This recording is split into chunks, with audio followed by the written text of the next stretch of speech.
Welcome, food travelers, to another episode here in Washington State. In this episode, we're going down to a place called Vancouver, Washington. And Vancouver, Washington is about 23 minutes north of Portland, or about 16 miles. And from Seattle is actually pretty far. It's 2 hours and 37 minutes, or about 170 miles. So this is closer to Portland than it is to actually Seattle.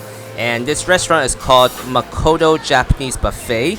And I came here on a Sunday, and for Saturday, Sunday, and holidays, their operations are from 11:30 a.m. to 9:30 p.m.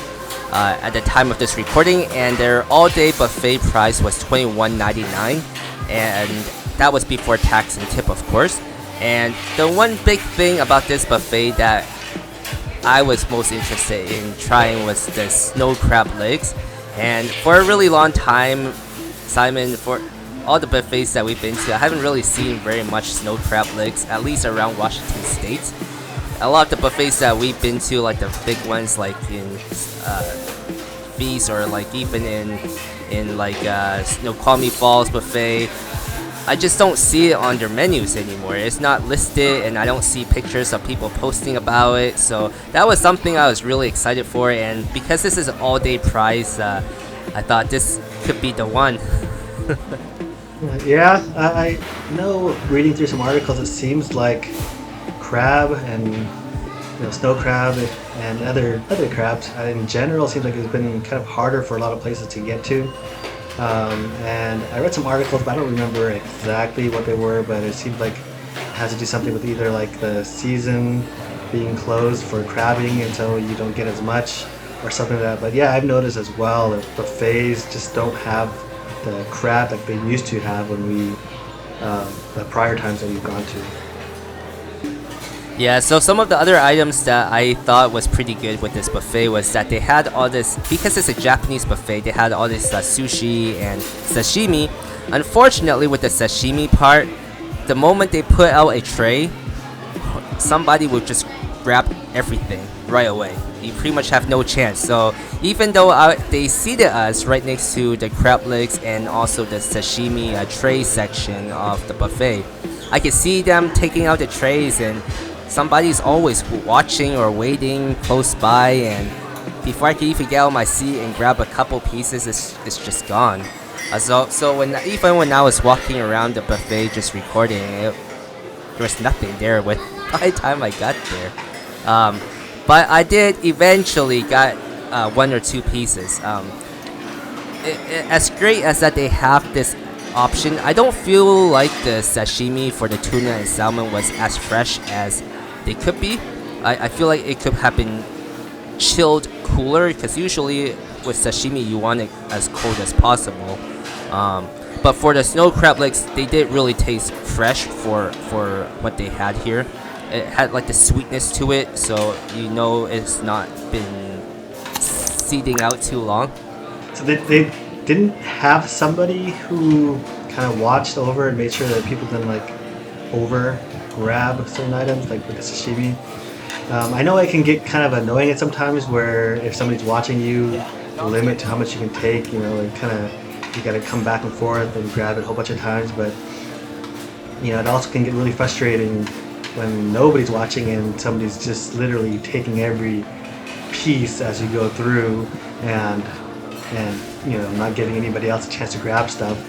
One of the things like I really liked especially with like lobster, was when we were at the Ace Buffet in Las Vegas over at the buffet over there, and like you get the whole lobster and the lobster tail, and the person would give it to you, and they would give you like two at a time, so that you can at least go grab the lobster, the whole lobster and the lobster tail, and then come back and grab some more. But at least you always were able to get some, rather than going up and then having it gone all the time and feeling like they're never going to get a chance to grab it. Yeah, with this one, there wasn't anybody enforcing any rules or laws or anything like that. But they did. I did remember seeing a sign there that for this buffet there is a 2-hour limit. I don't know if that's even enforced, because that's right at the door too. But that's also something that I didn't really see if it was enforced, because I wasn't even there for an hour and a half. I just pretty much got as much as I could eat, which was kind of like I kind of saved my stomach. I said I'm not gonna eat anything that morning because I wanted the buffet, and so I was really hungry when I got there. So I ate quite a bit before that 2-hour limit was up. So I didn't see if they actually enforced it. But when I was there, it was pretty busy already. I got there around I think 4 p.m., which is like late lunch or super early dinner. And there was quite a few people there, and the parking lot was there's still a few spots left, but most of the front spots were all taken up already. And when I left for the night, the whole lot was full. There was people just waiting and camping in the parking lot waiting for a spot, and I could see people parking really far away as well, and there's people lining up just waiting for a table. So it seemed like it was a pretty good buffet for especially for locals who are going there, and you're lucky to have this buffet with so many seafood options. Yeah, going through the video, like it looked like it was a pretty good size. It kind of reminded me of a similar size, maybe just slightly smaller than is it Mizuki over in Tequila. That's also a Japanese buffet that we went to, and it really reminded me that a lot, especially, it has a Japanese name, and it's Japanese buffet, and with the items of food that they offer. So would you say it was about the same size? I think in terms of the layout, I prefer this layout because everything is more intact against the wall, I would say. With Mizuki, I think that buffet is kind of more spread out, and they have, I believe, with that one they had most of the people just sitting in the center, and they kind of have dessert in one section, kind of close by the entrance or exit side, and then they had all the main dishes on the other side. So I think it's somewhat comparable. This one may be slightly smaller because it felt like everything was just together.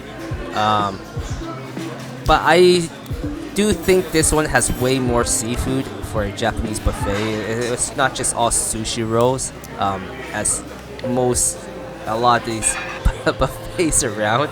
I felt like you really had like your choice of clams. You had like even not just steamed snow crab legs. They also had fried crab legs too. On the other side, I didn't get those. I mainly wanted the steamed ones, but they had a lot more options in even with oysters and everything else and soup. But for the dessert section, I really thought this could have been improved on. There really wasn't that much dessert options for this buffet. And what was the desserts that they have, like any, I guess you would say Asian desserts, or were they all kind of more just very, very basic? It looks like fruit and some puddings and some kind of general cakes. Yeah, you summed it right up. It was just fruits, some cakes, and you have your ice cream section. There's no cotton candy, there's no like pies or anything else. There's no shaved ice or anything like that. I know with Japanese, when I was in Japan and going to a lot of different dessert places there, they're pretty popular with shaved ice too. I'm kind of surprised they didn't have that here, but hey, they made it up with the crab legs and all the other seafood options there. So overall, I did enjoy this one. It was a far drive, but if you're looking for crab legs, this is the spot to go. And to wrap up the episode are the notables. Unfortunately for this one, there are none. If you've enjoyed the content you've seen, don't forget to support the channel and hit like and subscribe. And if you want to see additional pictures of food and our travels, go over to our Instagram page and follow us there. And thanks for watching.